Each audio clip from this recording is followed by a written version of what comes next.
He tells a girl the world will end unless they sleep together. She trusts him without hesitation and goes with him.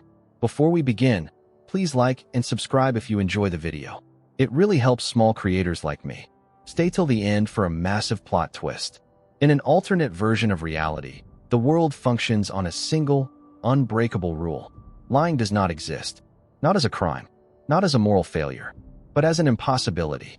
Every human being speaks only the truth, raw, unfiltered, and immediate. Thoughts pass from brain to mouth without resistance. There are no white lies, no exaggerations, no hidden meanings.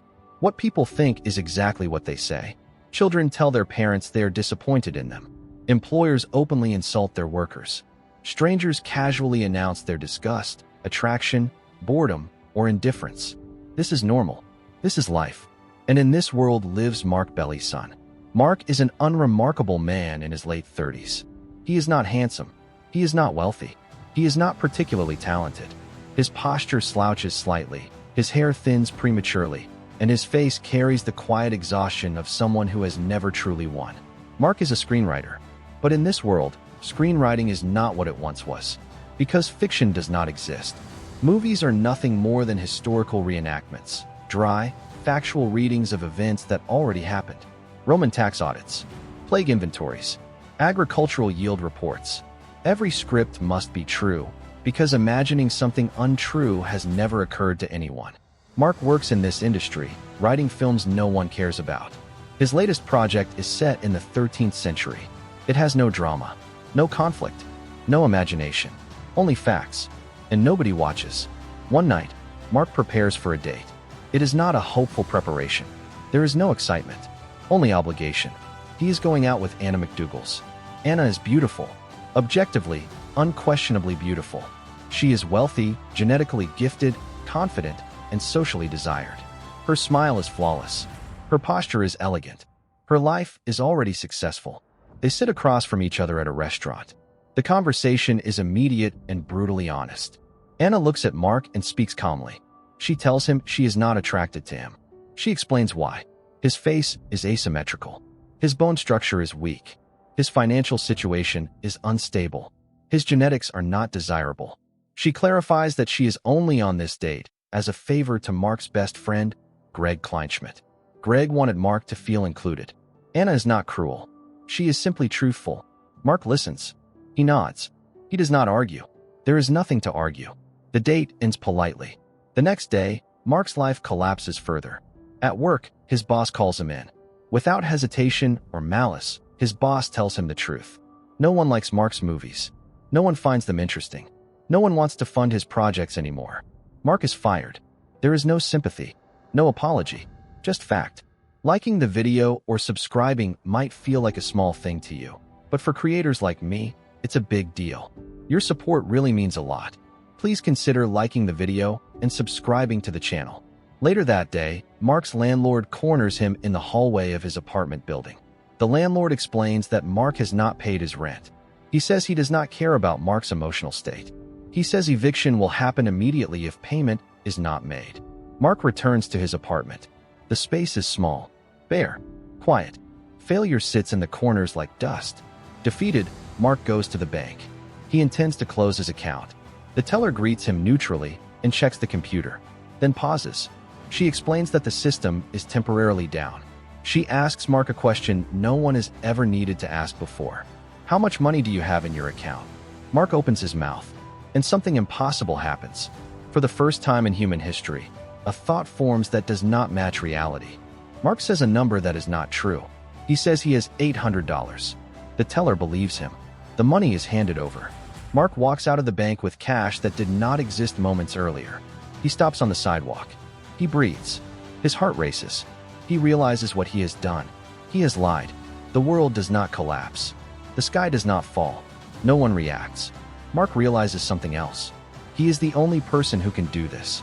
At first, Mark uses lying for survival. He pays his landlord. He keeps his apartment. Then curiosity takes over. When Greg is about to be arrested for drunk driving, Mark tells the police officer something untrue. The officer accepts it without question. Greg is released. Later, Mark meets a strange woman. He tells her that sleeping with him will prevent the end of the world. She believes him. Halfway through, Mark stops. He realizes what he is doing is wrong. He fakes a phone call from NASA, announcing the world has been saved. He leaves. Shaken. At a casino, Mark lies again. He claims he knows the outcomes. He wins repeatedly. The casino has no defense. Lying has never been accounted for. Mark walks away rich. He returns to his profession. And something clicks. Mark writes a screenplay unlike anything the world has ever seen. It is about aliens invading Earth in the 14th century. It includes battles that never happened, heroes that never existed. It ends by explaining that all memories were erased. The audience believes it. They have no framework to question it. The film becomes a global sensation. Mark becomes famous, wealthy, respected, but the lie begins to weigh on him. He starts using it differently. When his neighbor, Frank Fawcett, falls into depression and plans to kill himself, Mark intervenes. He tells Frank things that are not true. That life will improve. That people care. That tomorrow can be better. Frank believes him. Frank lives. Mark realizes lying can save lives. With his new success, Mark approaches Anna again. She congratulates him honestly. She says his wealth and status make him suitable for marriage. She says he would be a responsible husband, a capable father, but she repeats the truth.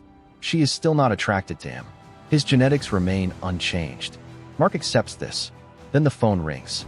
Mark's mother, Martha, has had a heart attack. He rushes to the hospital. The doctor tells him the truth. Martha is dying. She is terrified. She believes death is endless nothingness. She is afraid. Mark sits beside her bed, and for the first time, he lies not for gain, but for comfort. He tells her death is not the end. He describes a joyful afterlife, a place of peace, a place of happiness. Martha smiles. She dies without fear. The world hears about it. Mark's words spread. People listen. They believe. Encouraged by Anna, Mark formalizes the lie. He speaks of a man in the sky, a being who controls everything. He delivers 10 main points. Rules for living, promises of reward, fear of punishment. The world embraces it. Time passes. Mark and Anna sit together in a park. She asks him a question. If they marry, will their children be more attractive because of his wealth and fame? Mark pauses. He could lie, but he doesn't. He tells her no. Meanwhile, Brad Kessler enters. Jealous, cruel, selfish. He pursues Anna aggressively. Despite discomfort, Anna dates him. They become engaged. Greg convinces Mark not to give up. Mark attends the wedding. He objects, but only the man in the sky can stop it.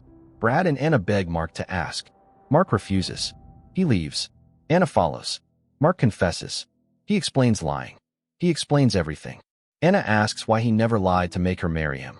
Mark says it wouldn't count. Anna understands. She confesses she loves him. In the end, Mark and Anna are married. They have a son, another child on the way. The son lies effortlessly. The future has begun. Thanks for watching.